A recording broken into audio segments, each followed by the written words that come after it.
కాకి మరియు కుండ.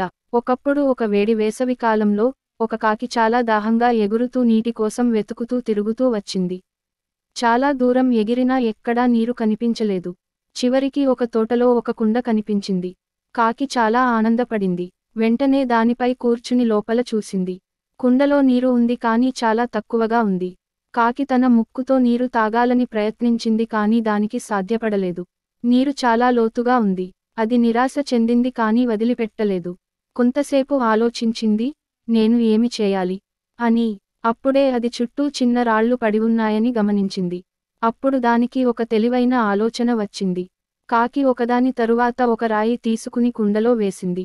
రాళ్ళు కుండలో పడుతుండగా నీటి మట్టం క్రమంగా పైకి వచ్చింది. కొంతసేపటికి నీరు కుండ అంచు వరకు వచ్చింది. అప్పుడు కాకి ఆనందంగా నీరు తాగింది. దాహం తీరిన తర్వాత అది గగనంలోకి ఎగిరిపోయింది. ఆ రోజు కాకి ఒక గొప్ప పాఠం నేర్చుకుంది, ఆలోచన మరియు పట్టుదలతో ఏ సమస్యకైనా పరిష్కారం ఉంటుంది. నీతి: ఆలోచనతో కూడిన ప్రయత్నం ఎప్పుడూ విజయాన్ని అందిస్తుంది.